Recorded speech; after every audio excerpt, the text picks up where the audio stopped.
sunshine of the time.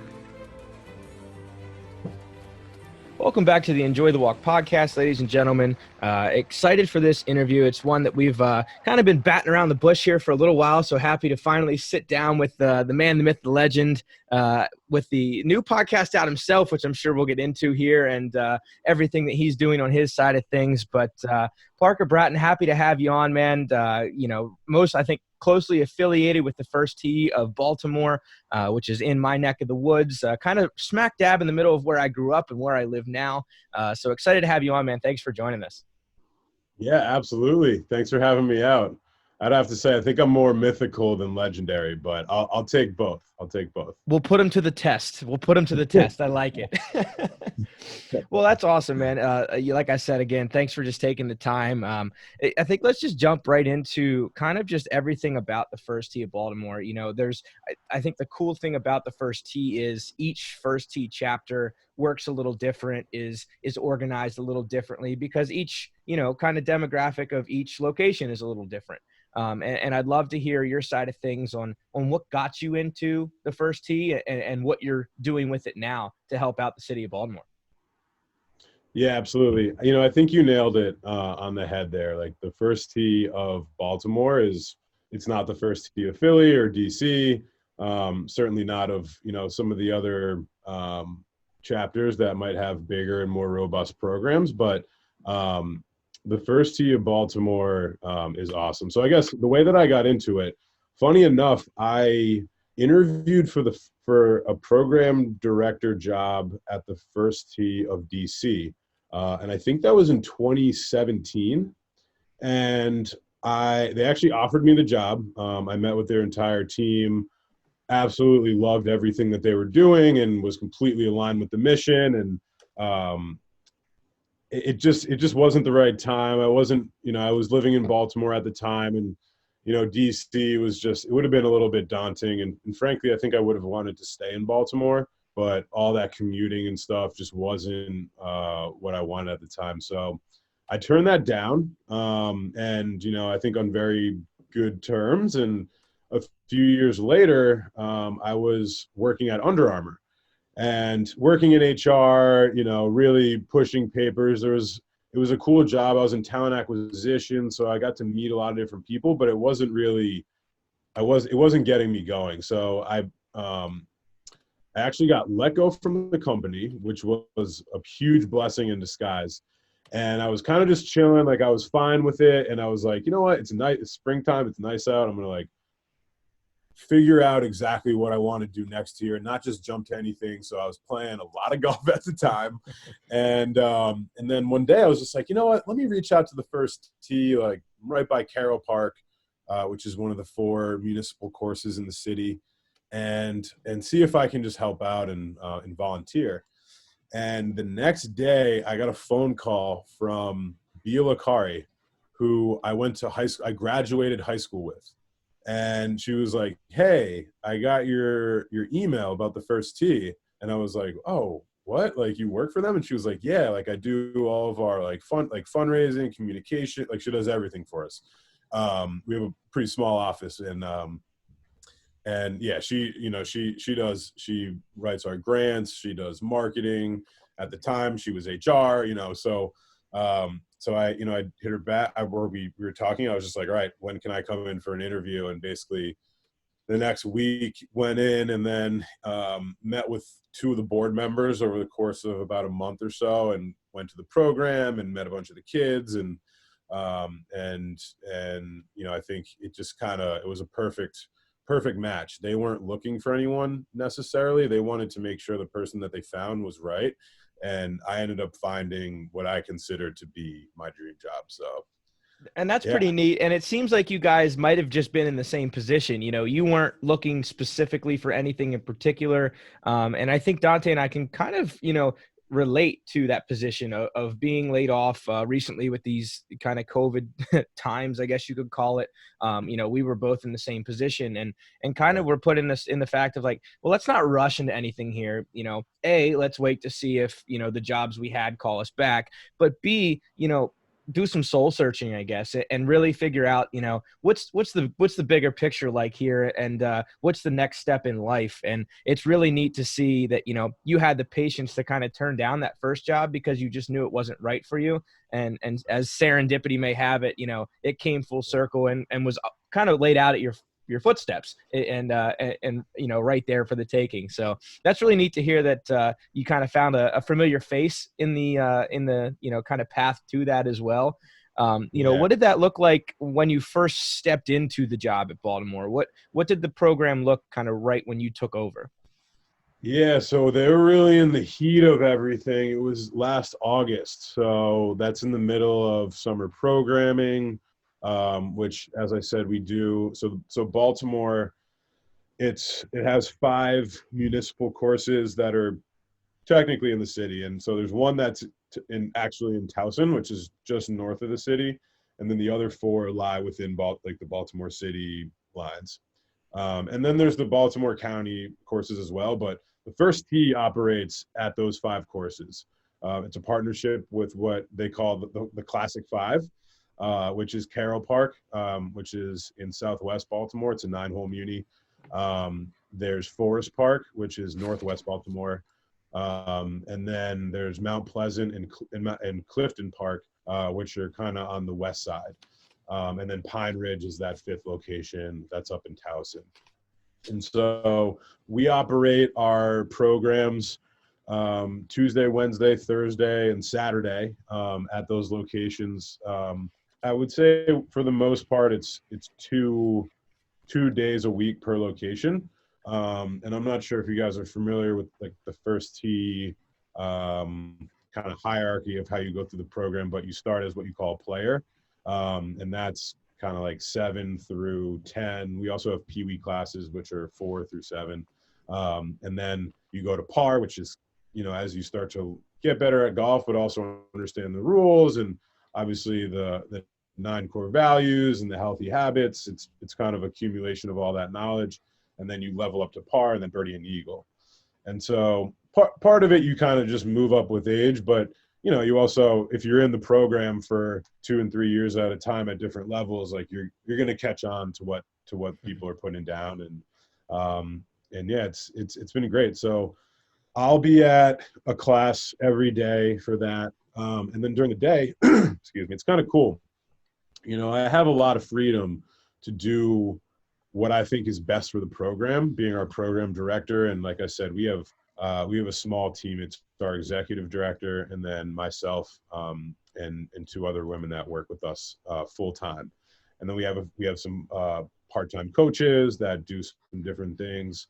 But for the most part, it's the 4 of us. So we're all hands on deck, and it's great because my boss, who had my position for really the past 10 years, with 1 person in between for a year, he really built this program from the ground up and did a great job with making it a good youth golf organization.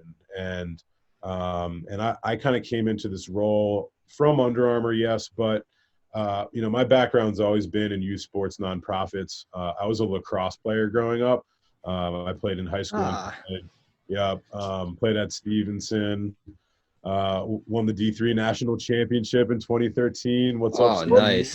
And up in Philly. And once that was over, I wanted, I needed something else, and I always knew I wanted to help kids. And so I got into worked with 2 different nonprofits. One's called Harlem Lacrosse, which started up in New York, and now have programs at schools in Boston, Philly, Baltimore, and Los Angeles. And then I worked for Charm City Lacrosse, which was kind of a similar program, different model, but just in Baltimore and really trying to spread lacrosse in the city. And so then I went to Under Armour. And so coming back to this nonprofit world was really what I've always kind of been meant to do, I think.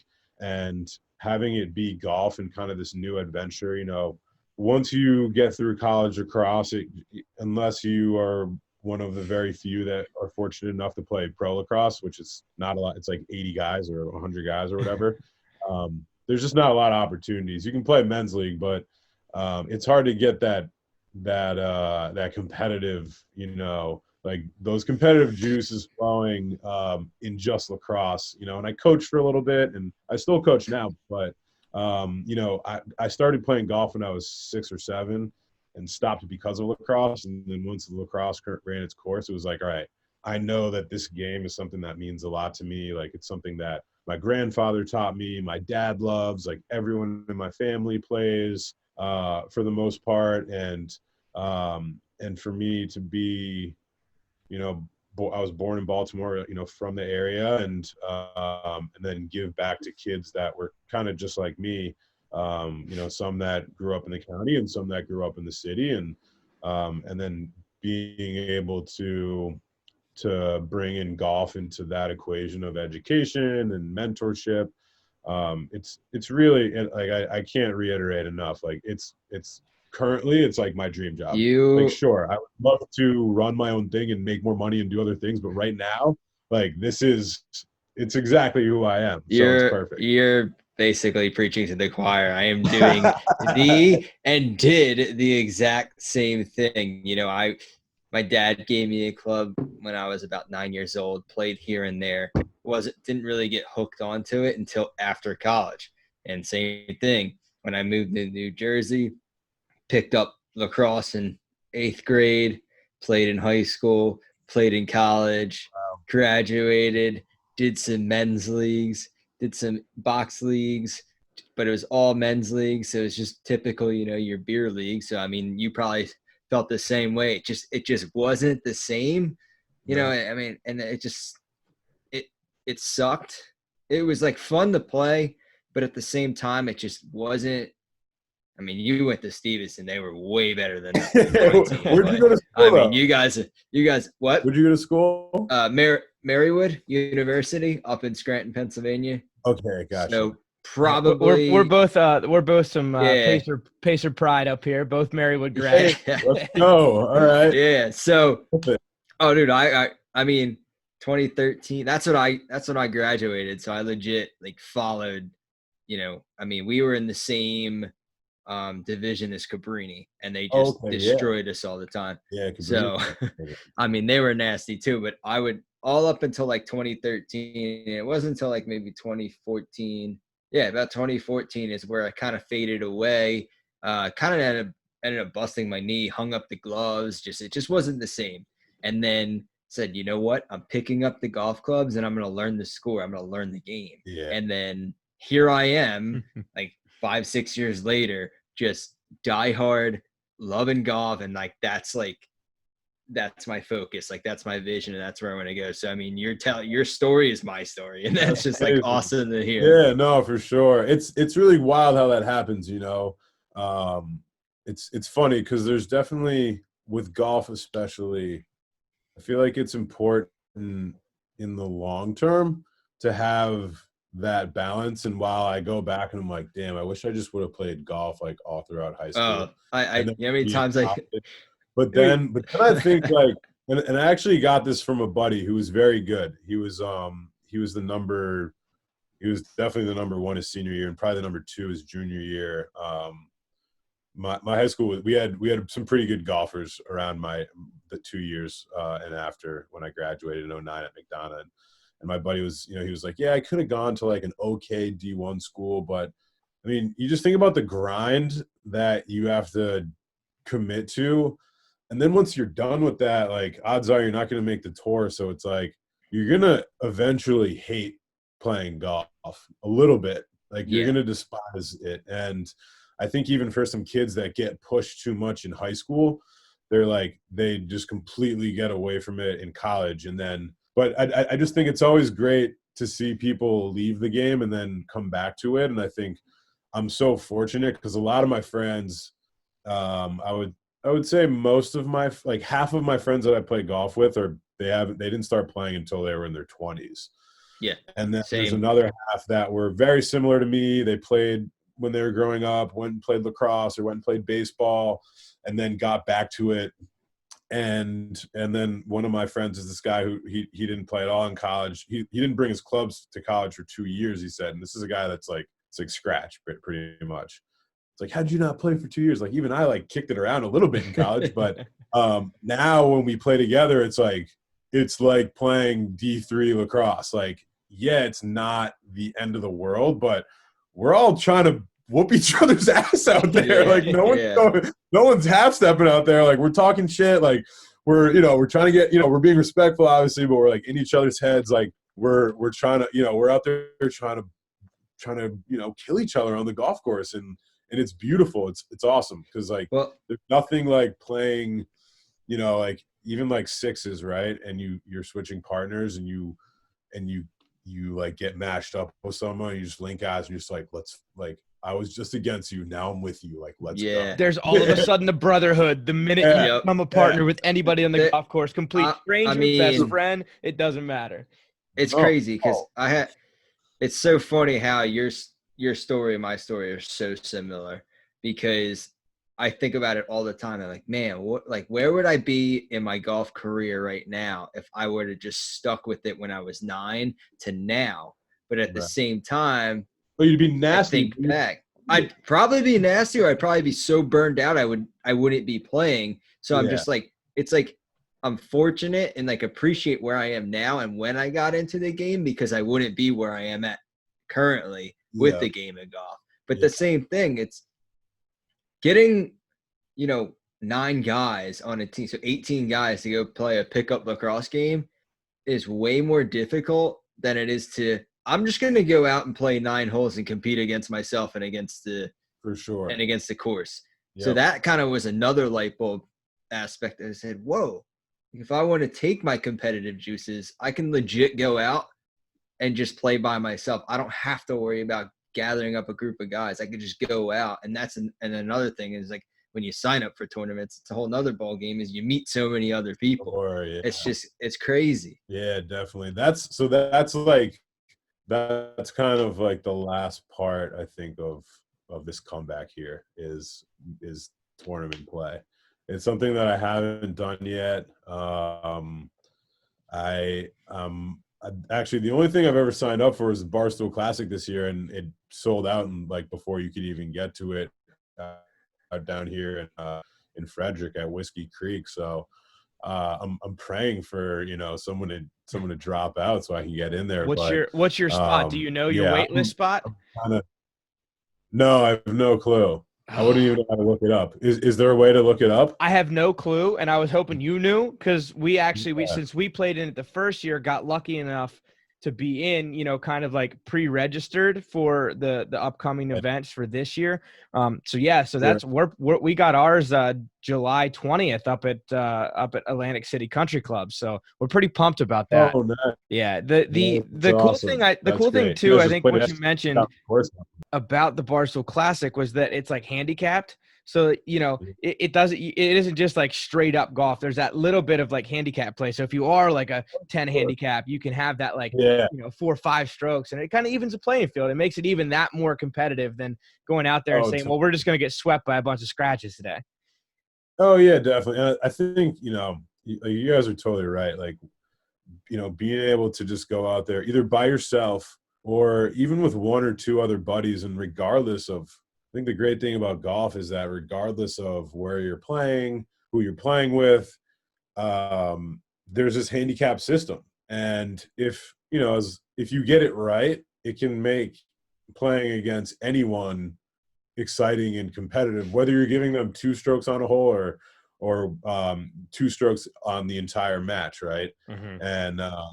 And you never know who you're getting out there, right? Like I play with some buddies that, they'll probably beat me like 3 out of every 5 times we go out. But, I always know there's hope that, like those 2 times, like I can definitely go out there and hold my own and put up good numbers. So, but what do you guys like? What's your guys' handicaps? So I'm sitting, COVID's been really nice to my golf game, actually. I've been playing just about every day. I'm sitting at like a +1 right now, which is the lowest I've ever been in my life. And I've played since I was like 5 years old. So it's pretty cool. It's been something like in my kind of goals, like personal goals. I've always wanted to sit at like consistently more than like a day at plus. And I've been there for like about a month now. So I'm like not trying to toot my own horn, but I'm really happy with where the golf game's at right now. For sure. That's the thing. Like the numbers don't lie, man. They can't. Yeah. COVID's been a giant roller coaster for me. I mean, right before this whole madness, I was at my lowest handicap, and that was a 4.5 index. We'll take that. Right? I was like, okay. Like, and I was rolling. Like, I was having very consistent rounds. I mean, 76s, 77s, 78s, in between there. And it was very consistent, because before it was, a few 80s, maybe an 85, and then a couple stretches of, mid-high 70s. Then COVID came, and we basically, New Jersey, I'm out about 45 minutes of, is right. We won't even go down that rabbit hole. So we couldn't play for a good solid month, and I don't think I played for maybe a month and a half. Once we got golf back, I immediately went back out. I was like, let's go. I'm playing as much as I possibly can, right? I went from a 4.5 to a 7.5 in a matter of 3 weeks. Oh, no. And I said, oh, boy, we have some serious problems right now. Then kind of things started getting more into a rhythm. I got almost basically down back to like a 4.6, and now it kind of like spiked back up a little bit. So I'm sitting at a 5.5, but I mean, it's literally like Dalton has probably all the text messages of I'm back, I quit, I'm back. My clubs are on eBay. Oh my dude, God. I'm done with this. I'm out of here. I think we played one time. I was about to walk off the court. Parker, if you want to go to find his eBay profile, there's probably a hot button there. If you catch it in time, the 3 or 5 seconds his clubs are up every other day, you might be able to snag a good set of irons off of Dante for real cheap. Yeah, he has to send them, right? Yeah. I mean, if you buy, he's got to send. Oh my God. And then the best Hilarious. is Dalton will text me back. He'll be like, so what time are you playing tomorrow? And I'll respond, 9:15. Oh, he's like, you're sick. But no, I'm a 5.5 index right now. Yeah. But who knows what next week we'll have in store. I mean, listen, I got a low one dropping off the card this upcoming weekend, so it's I'm in my head a little bit right now, so we'll see. We'll see what happens. There you go.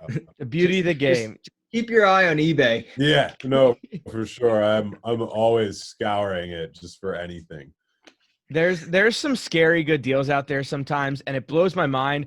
And I'm like, how do people get to this point where they sell it for so cheap? And then Dante texts me, and I'm like, oh, that's how people sell it for so cheap. Yeah. They're just done with the game.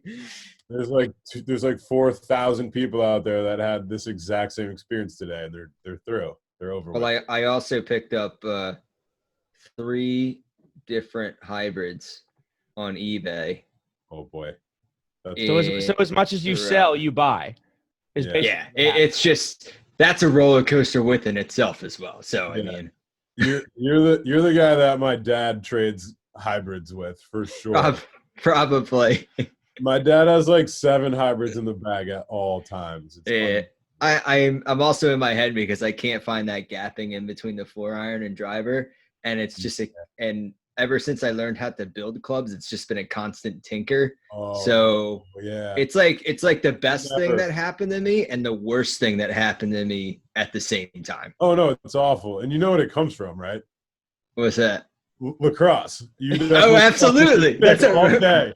I was the same way. I just need someone else to do it. It's like, all right, just give it to me and take it home. Don't even let me look at the stick because I'm just gonna mess with it. You know how many times I restrung life just came full circle for Dante. The tinkering and the issues and the head and the mental games, all from lacrosse. All from lacrosse. Man. It's a nightmare.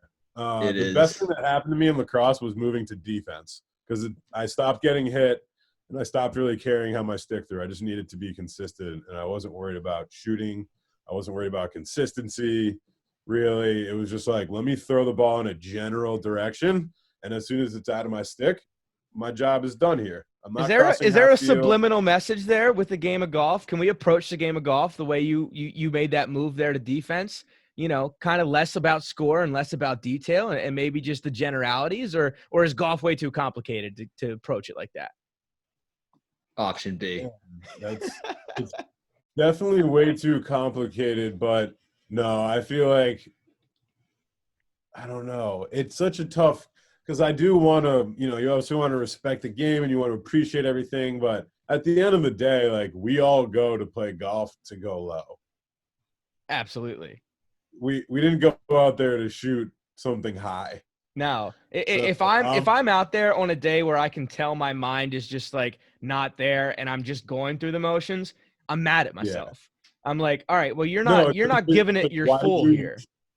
Why'd you even show up? Yeah, and 100%. Like, as much as I want to enjoy the round, I'm just like, no, like, the only way I'm going to enjoy this is if I start making pars. So it starts right now. and then that conversation is repeated about 5 more times throughout the round. Every time you go bogey, bogey, bogey, you're like, all right, now hole 7, it starts now. We start now. Yep. It's never too late to start making birds. Ever. Like, let's get it. Absolutely. One thing I am curious about, man, when you started that position at the first tee, did you find yourself playing more golf with the kids or getting more time on the course, or was it more on the back end for you when you first took that position of like kind of helping the classes and helping the kids and less on your game? No, it's definitely a healthy mix. As I said, I have a very flexible schedule. So, and, I don't really, especially during the summer, like, I won't work on Fridays and Sundays. So, like, Fridays, I can, like, play whenever. It doesn't really matter. I mean, I certainly have a lot more access to, like, I can play the courses in the city for free because we have that relationship with them. We have a lot of our country clubs have been very good to us, and myself, really, both the members and then just the staff, like, being able to call people up and grab tee times here and there. So in that sense, it's definitely been a lot more. There's certain times when, I mean, I definitely like to play like weekday afternoons, I would say. And now I don't really have that much time to do that. But I will say it does, when you're helping out at class, and again, I'm not like a PGA professional by any means.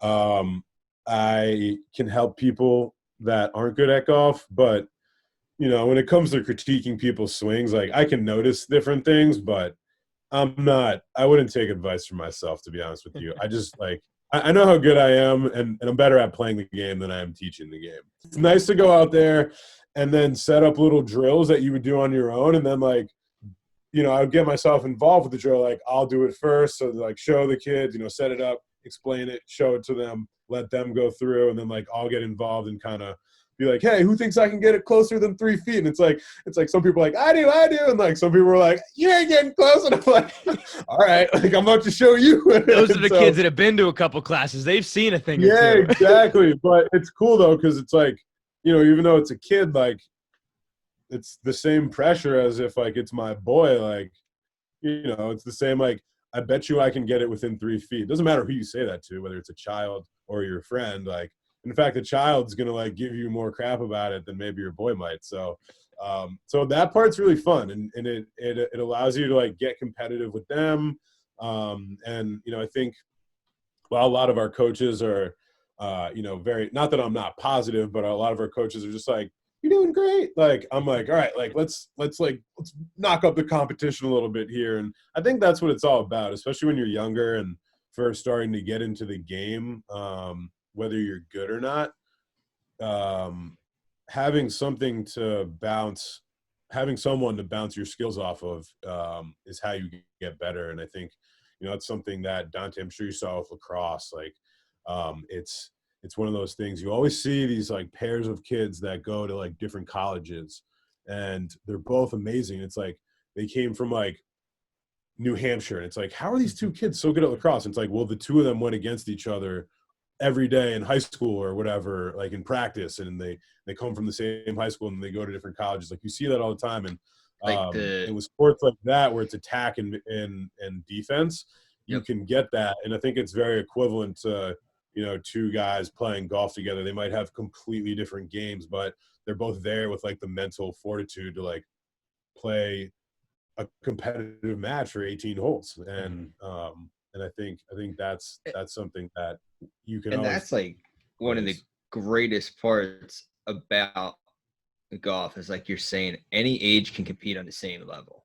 And like, you know, you can get a father and son, you can go out and teach them, and or like father and daughter, and like you guys can compete, right? I mean, you can get better together and compete against each other. You know, I mean, like you're saying with like the lacrosse, like in lacrosse, it's usually like a few brothers or like close friends that usually kind of grow up together. I mean, like you had the Sankeys, you had the Thompson brothers, and then like who else? You had the Stanwicks. Like they were all relatively all close with each other in age, that they grew up playing lacrosse, and then they had someone to go out and play with. With golf, it doesn't matter at all. I mean, you can go out with anybody, and like you were saying, you're competing with the kids. You're showing them drills at the same time, you know, they're like, you can't get it to 3 feet. So now you're laser focused. You're like, you know what, I'm going to prove this kid wrong. Show him. And then you're actually getting better. And it's amazing of what that can do. That, like you were just naming off brothers, like combos that were so good. You know, I think of in the golf, like Brooks Koepka and his brother are just like kind of, you know, you see Chase Koepka competing on Monday qualifiers and Korn Ferry stuff. Like he's at the cusp of being a great pro. And well, why did he do that? Well, because his brother was constantly probably at his neck saying, well, I'm better than you. I'm better than you. And he, you know, as a little brother, he's like, no, I'm not. Come on, I can best you. And like that kind of constant competition, whether it's brother versus brother or, you know, classmate versus classmate, it's that kind of like healthy competition that just breeds, I think, better success, whether it's on the golf course, whether it's in the, you know, classroom, wherever it's at. I think that kind of just little back and forth is necessary to, you know, get a little fire in some kids to want to do better. Oh yeah, absolutely. You know, I think, and at the root of it, you know, kind of to get back to the first tee, you know, really everything that I do with the program is to try to present new opportunities and put kids in different situations, whether it is you know, a more competitive class than something that's just like kind of carefree and you know, just happy that you showed up type of thing. And I think that's really where you get that investment, is by challenging them. You know, kids, they really do want to be challenged. I know kids, like often it's like, oh, like the kids these days are so soft, but everyone wants a little bit of a challenge, right? And while it takes a little bit more effort nowadays to grab kids' attention, you know, I think the beauty of golf is that you're just like so out in nature that it's not like a confined space, like a court, for example. Like if you're playing basketball and you're off, you might like grab your phone real quick. Like when you're playing golf, like you can, but you're just out there, right? And the kids are like, they're running around and having fun, and you know, it starts there.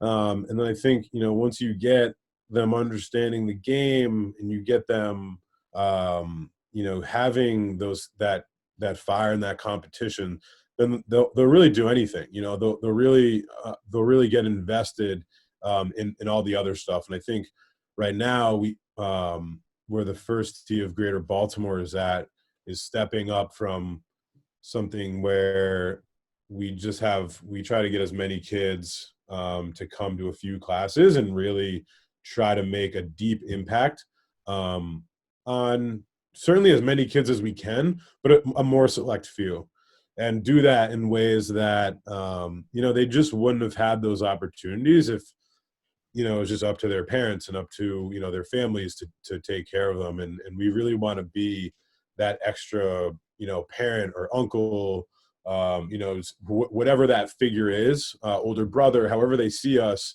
and provide them with as much as we can. So we've built up a pretty solid Caddy Academy, which we have kids go to Baltimore Country Club now, and they'll, you know, if as needed, we'll have them caddy, and then some other kids will help do other jobs. And, it's just some way that they can be a part of a golf community and certainly take home some money on the weekend, which is, it's great, providing opportunities for our kids to, to save up and play, like buy their own clubs and pay for tournaments and all that kind of stuff. And then, I think with that Caddy Academy, we've also developed in this past year, really since I've come on board, this college program where we're giving kids SAT prep.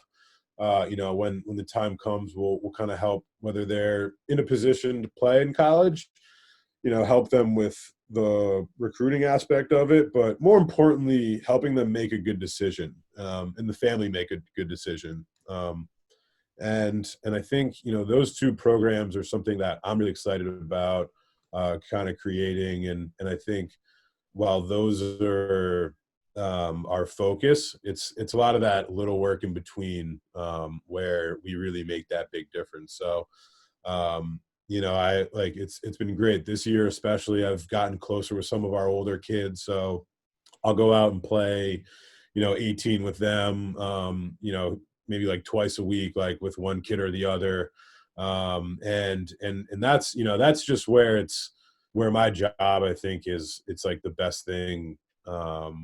It's just the best thing in the world is getting a kid like today, for example, like and pretty consistently, I play with a kid who's he's from West Baltimore. He's from right down the street from Clifton Park, which is one of our, it's actually one of our bigger locations. It's the course. I'm trying to think about some of Clifton's history.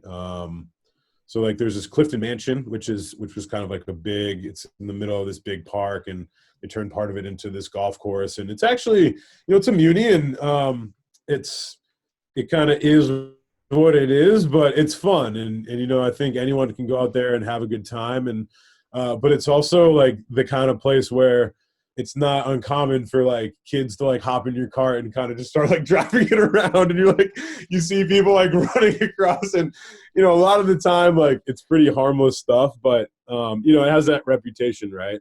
And so that's like that's where this kid in particular like comes from. And but he's a really great kid, and he's really good at golf. And so for him, like he can play like he'll go and shoot like 68 or 67 there, whatever it is, like he'll tear it up. But he's like, yeah, like Coach Parker, I'm trying to go play somewhere else for real.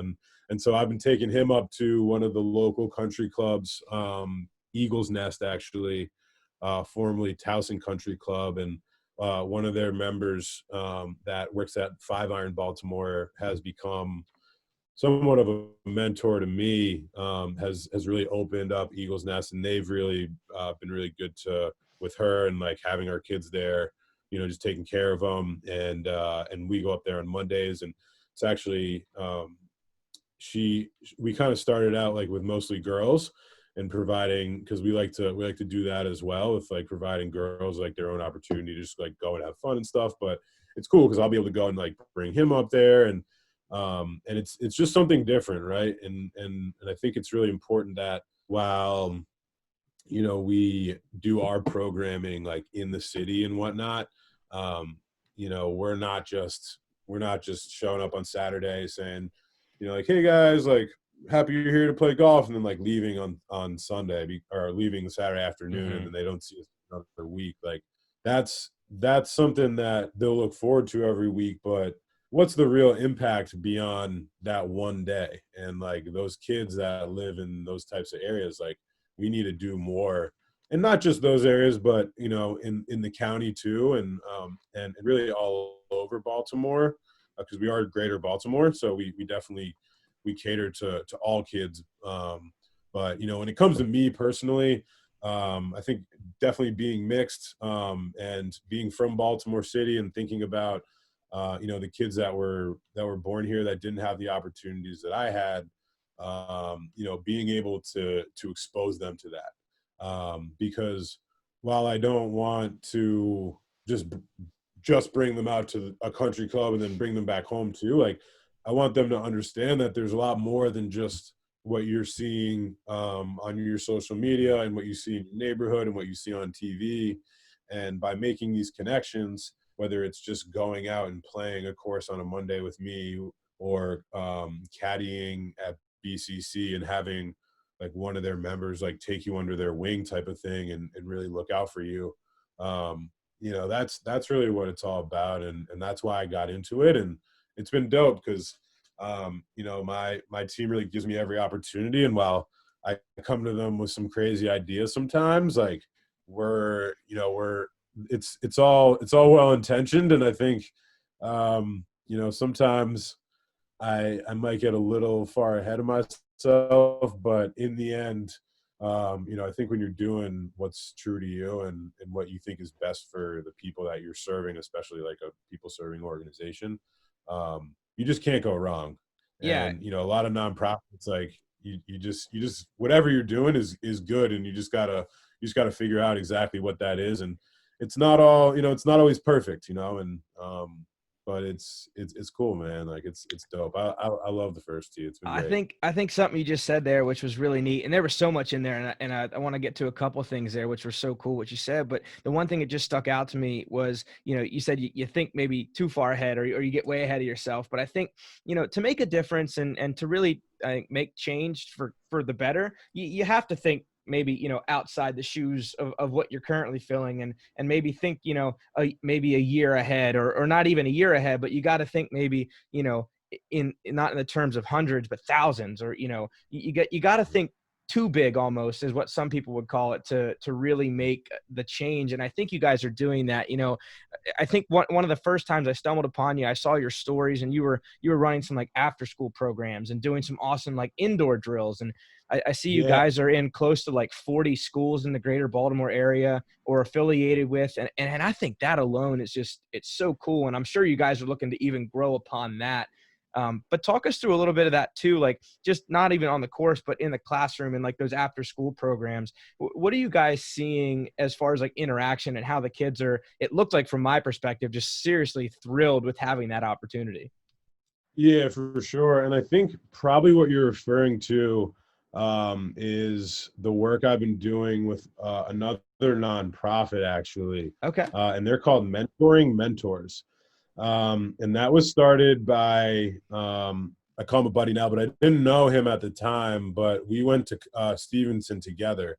He played football and I was there playing lacrosse. And I had actually heard from a friend that he started something with kids in the city, and I never kind of followed up on it until my boss, he was like, hey, there's a member at my country club that is involved with this. He's like on the board of this nonprofit. You should check them out. And it ended up being Alfonso's nonprofit, Mentoring Mentors.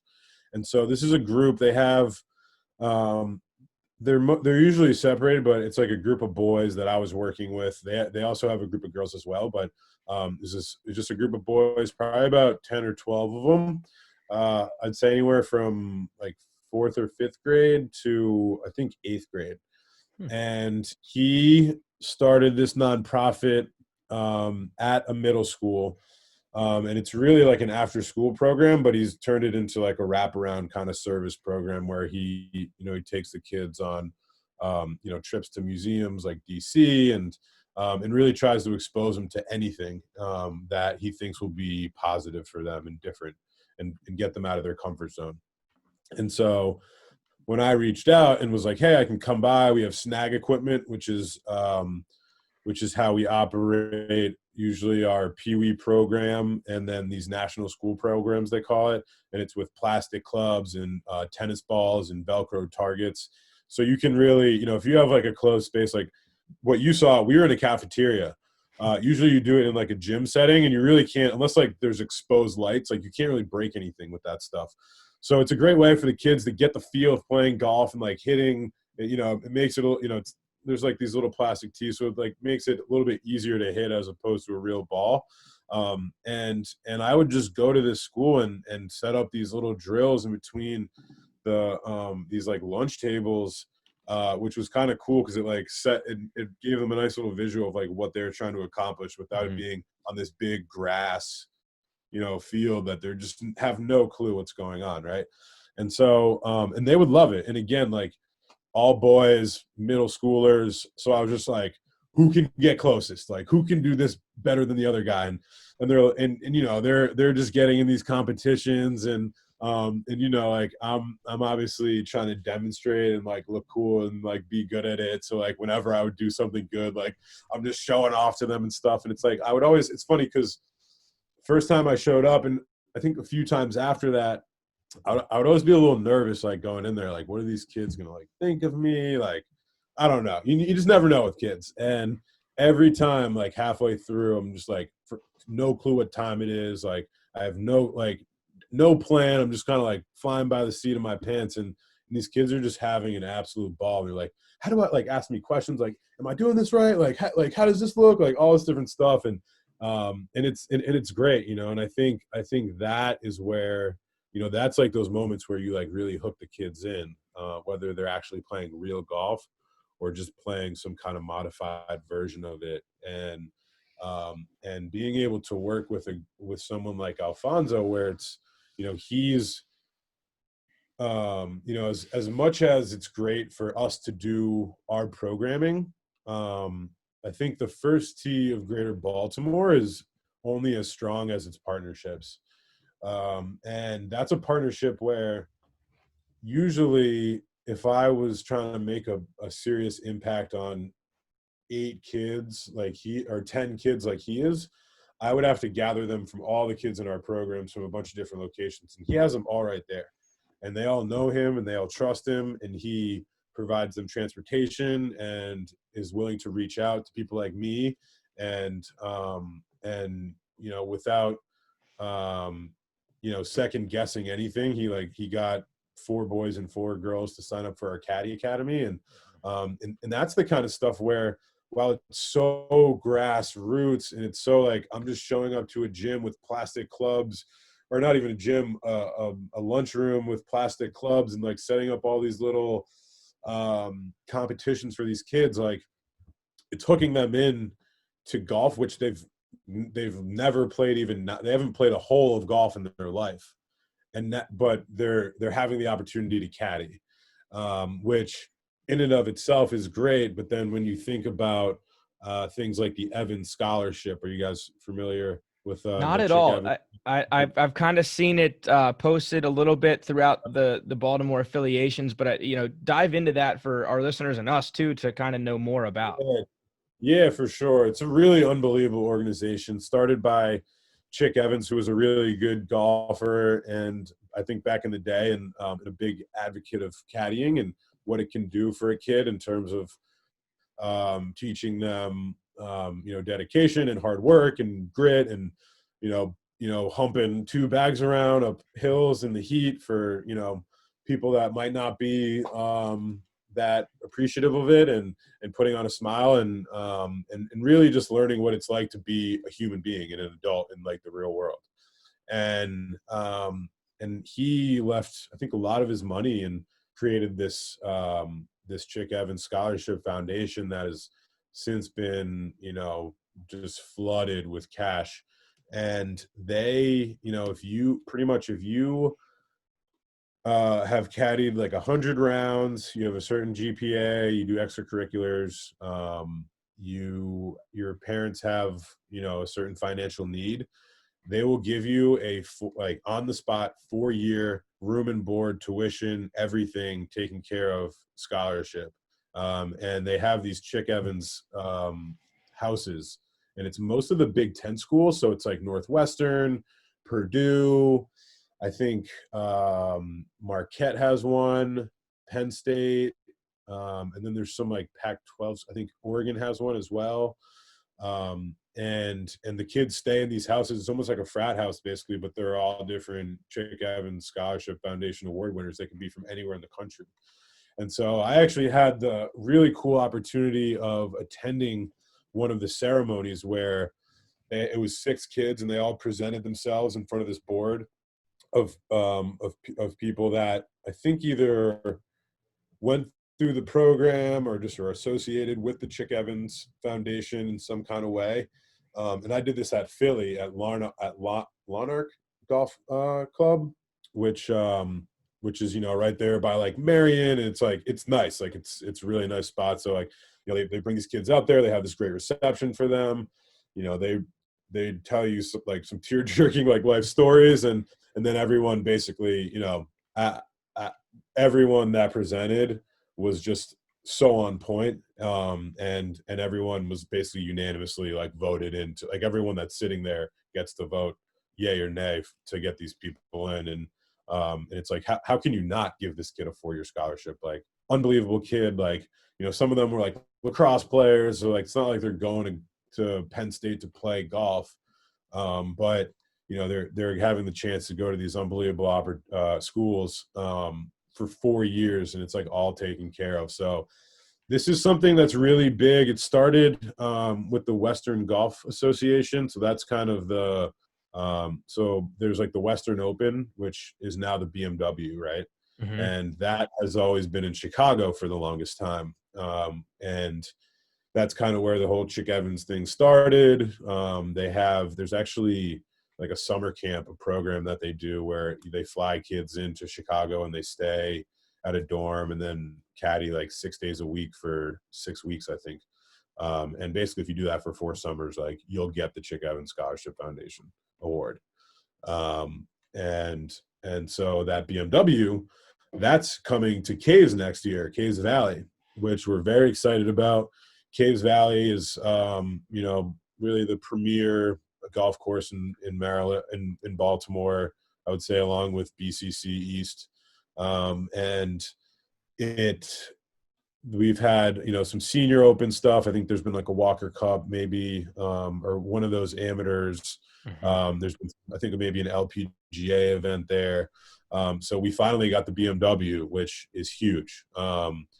And because of the association with the Western Golf, I think the move is going to be to try to, build up that caddy programming at Caves, at BCC, at some of these local country clubs, so we can start getting Chick Evans scholars from Baltimore City, which is like, it's kind of like why I signed up for this thing. Like that's what we're here for. Like, Well, I I love seeing that being kind of brought to your backyard, because it does seem like that's like just more kind of piling on the dream come true aspect of where you're at in your position already. Oh, 100%. Just like completely meant to be what I'm doing right now, and to have those things. And I think that's the thing where it's like, when we found out about that like 6 months ago, it was like the first time in a long time where I've been like out of job and thinking about something that was over a year and a half away, and just like, what can I do right now for the next like 2 months and 6 months and a year, so that when 2021 rolls around and we have all eyes on us, PGA Tours in town, you have people from DC, you got people from Philly, you got people from Chicago that, this event's usually out there, so now they're coming to town. Like, what is the first tee doing in Baltimore to get kids caddying and to like change their lives? And I think we're with working like groups with groups like mentoring mentors and some of our other partnerships that we have at the country clubs and at some of these schools, like you were saying, in rec centers. We're building a foundation where we're going to have an opportunity to show people that we're making a huge difference, not just on the golf course, but in the classroom. And we really harp on changing the trajectory of kids' lives. Like, that word trajectory gets thrown around a lot. And for me, frankly, I don't think 1 day a week or 2 days a week is cutting it.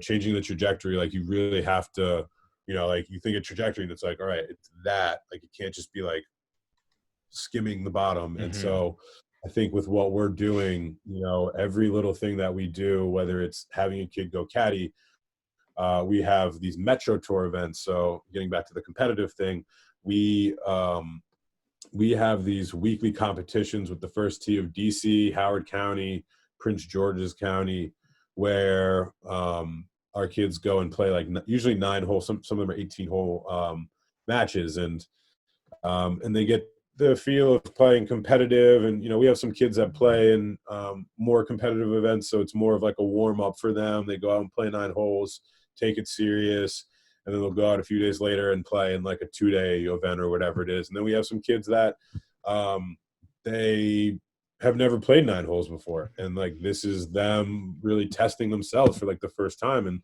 then everywhere in between.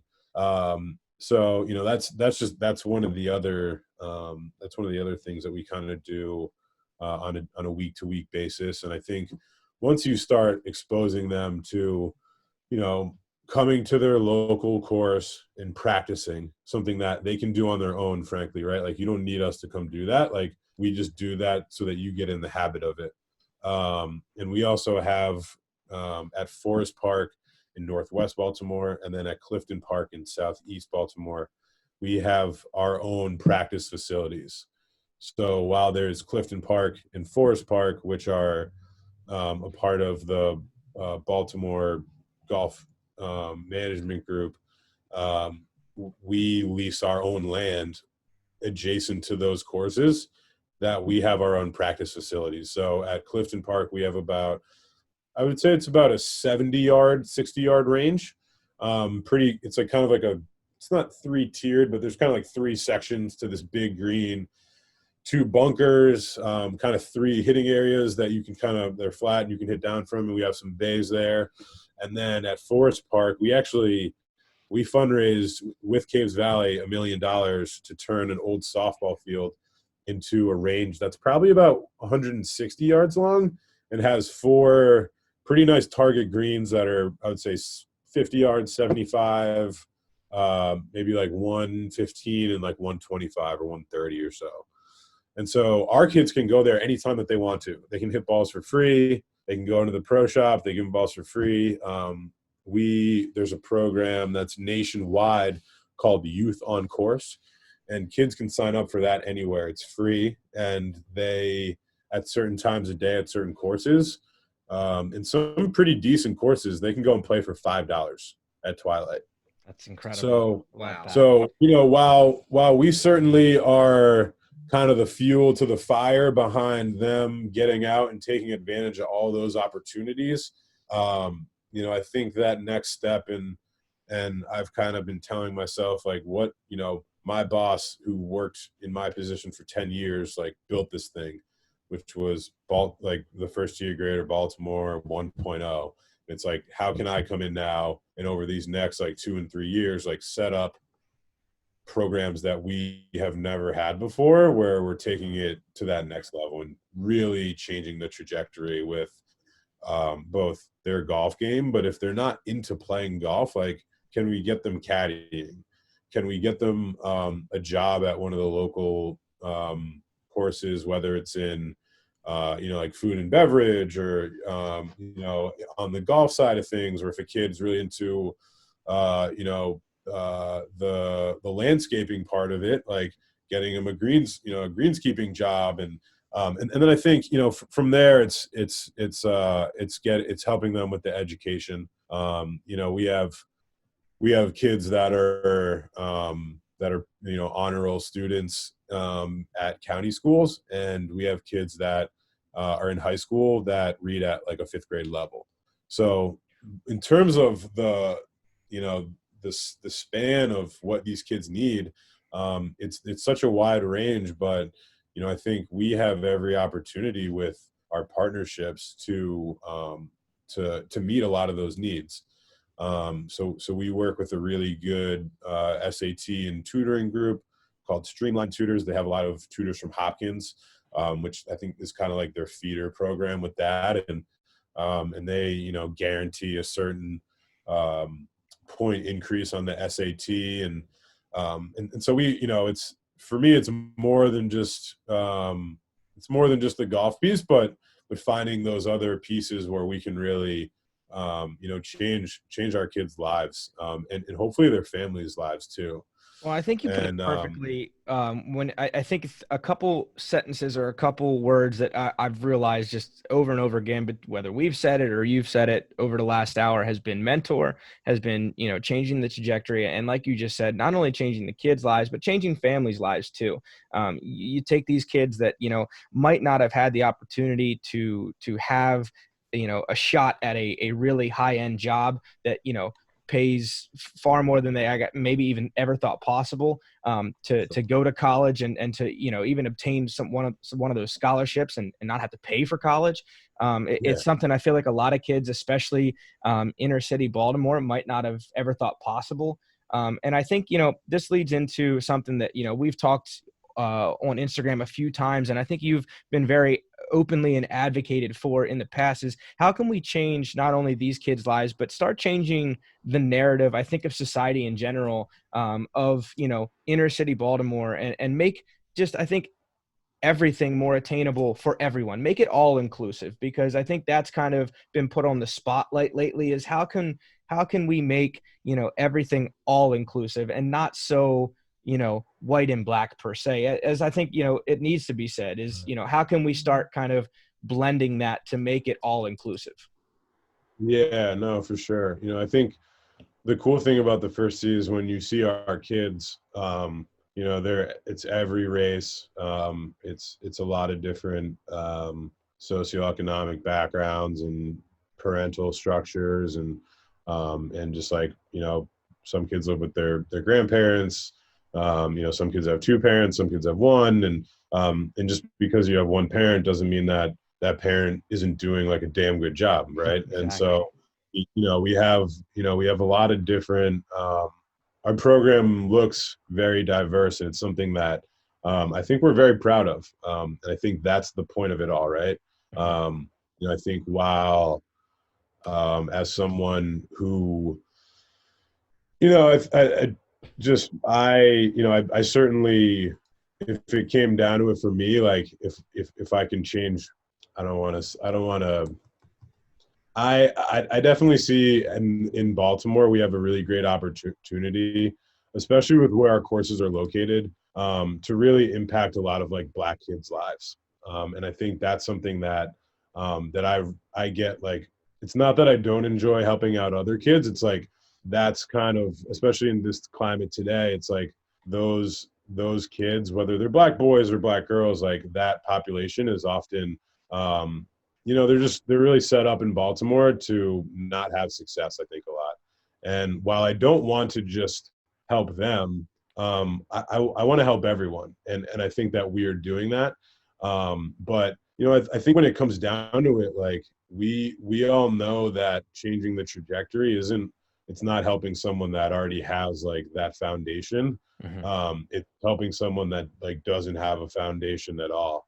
But you can't do that alone, and those kids need to see that, that they're just like other kids. Like, it's not that this isn't just like a program for poor Black kids. Mm-hmm. It's a program for everyone. And it's a program to give all of these kids access to not only golf, but to each other.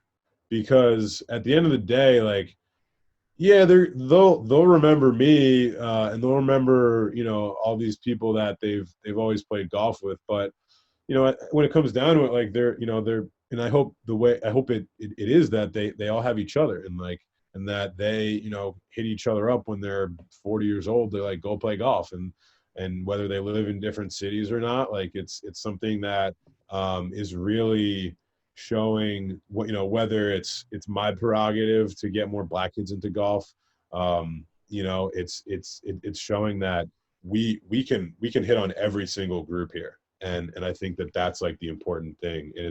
And it's great because we have Indian families and we have Asian families, and we have a ton of white families and Black families, and while it's great to have our these kids that come from difficult situations like at Caves Valley, like it's beautiful to see that. It's also great to see like all these different kids at our Metro Tour events, like come up from DC and like see the diversity in their programs, and then they're all like at places like Forest Park, where frankly, like Forest Park is somewhere that it's not, it's for Baltimore Muni, it's definitely my favorite one, I think. And it's not, it's not perfect, but it's a course that, is largely, almost everyone not almost everyone, but a lot of the people that are there are Black men. And while it's great that I see those guys out there as well, like I want to see all different types of people there, because it's not pushing anything along to have 4 black guys playing together and then 4 white guys playing together. It's like it's moving the culture forward when you get those mixtures of everyone together. And I think that's where, like, you know, you step up to the first tee, and not that, you know, not that I think people are I don't know. I think you always have some kind of preconceived notion. I know, like me being mixed and playing golf, like I'm sure people look at me and they're like, like I wonder maybe this guy's skills as opposed to his white friend. And I think they get like, you know, I'm not the best golfer, but you know, I can pound the ball, so it's great when I catch one. They're just like, oh shit, like, well, hello there. A little bit, or like, you know, like you know, hit like hit a 20-foot putt or whatever. It's just like, oh damn, like this dude knows what he's doing, and like, you know, that kind of surprise. And I think that kind of those interactions where people maybe do feel uncomfortable for a little bit, it's a lot easier on a golf course than it is, say, at like one of these protests that's happening, right? And I feel like you can learn a lot from people and just like small conversations, and you know, especially if you're like walking, you know, back in the day, like you'd be in a cart with someone and you're just like sitting next to some total stranger for 4 hours or 3 hours, whatever it is, and it forces you to, you know, think differently and try to, you know, find some common ground between this person you're playing with. And I think golf's one of those games where you really learn a lot about people out there. And you know, if I was playing golf with someone that was racist, it wouldn't take much for me to understand that. But if I was playing golf with someone that knew nothing about me, and I could tell that, but they were open to learning more, like that becomes very evident after. It might take 2 or 3 holes, but it's very evident. And I think that's something that's cool. Like, you know, your true colors kind of show on the golf course, right? And always. And Yep. you know, I'm frankly, as much as I teach kids healthy habits and core values, like I've been known to toss a club or two. And while it's not something I'm always proud of, like, you know, it's who I am, and it's something that I have to confront on a golf course. Like if I hit a bad shot and I'm not with my boys, like I'm playing with one of my kids, like you can't swear, like it's not okay.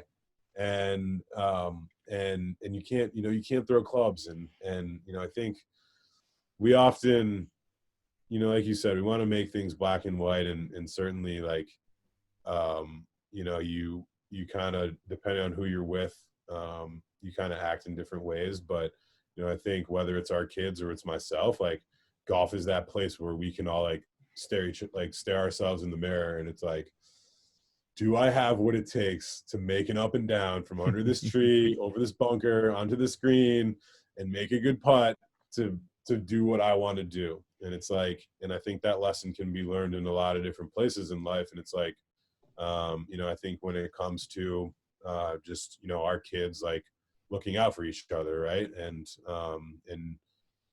you know, I'm still trying to wrap my like head around what it would be like to be like one of our kids, whether you're black or you're white or Asian or whatever it is in today's society, and thinking about that stuff. But I just hope that through our program, they're able to all be in this level playing field on the course, and like get to know each other and get to understand where each other comes from, because it's not all the same. And it's important that everyone, I think, sees both sides of the equation that's going on right now. And you know, I think, you know, for example, like as an organization, we felt it was very important to stand by our black families in this time where, you know, it's no secret that Baltimore is a place where like a lot of police brutality has happened, and specifically in the neighborhoods where our golf courses exist.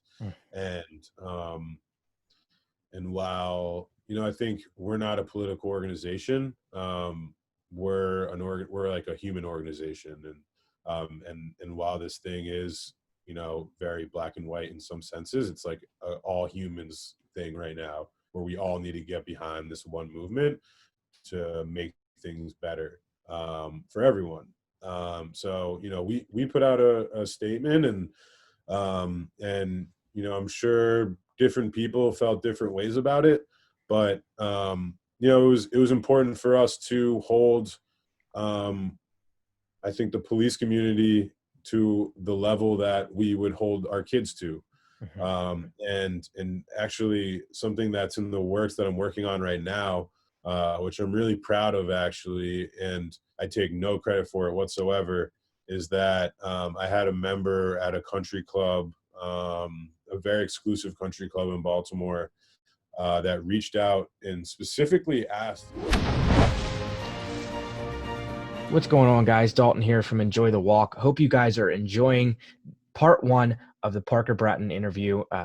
We cut the episode here for a few reasons. The next half is still about over an hour long, so we felt that it was right to put this into 2 episodes because I think the first part, you know, learning about Parker's kind of inception into his own roles at the greater Baltimore First Tee program is great, and in its own right, kind of worthy of its own episode. And then in the next episode, which I hope you guys will give a listen, we pick right back up where he starts talking about the kind of community of the greater Baltimore area starting to come together, and members at this high-end country club taking it into their own hands to make a difference and make a change within the city of Baltimore. And I think it's something really special. And the conversation we have, part 2, deals a lot with how he's changing lives, not single-handedly, but together as a bigger community and as a network within the city of Baltimore for the better. And forever, really. He's changing lives with a large group of people forever. So I hope you guys enjoyed this part 1 interview with Parker Bratton, Program Director of the First Tee at Greater Baltimore. And I hope you guys will tune in Thursday for episode 2 of this Parker Bratton interview. So guys, as always, get out there, carry your clubs, and enjoy the walk. And if you guys want to check out more of what we do, go to www.enjoythewalkpod.com or interact with us on Instagram or Twitter at enjoythewalkpod. And as always, guys, if you like the show, leave us a review, leave us a rating on iTunes, and check out our YouTube page. Every podcast we do, we post to YouTube so you can put faces to these voices that you hear each and every week. So that's Enjoy the Walk podcast on YouTube as well, guys. Go check that out. Interact with us, leave us comments, and you know what? We might start picking some winners. We have some merch that we're feeling like we want to give away. So go interact with our YouTube page, leave some comments, and we might just start picking random winners for hats, for tees, for balls. So guys, thank you so much for interacting, and we'll see you Thursday.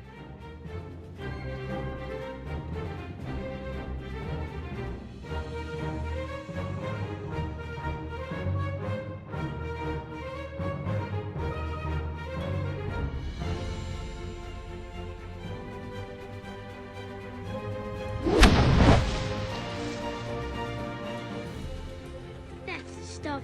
One shot at a time.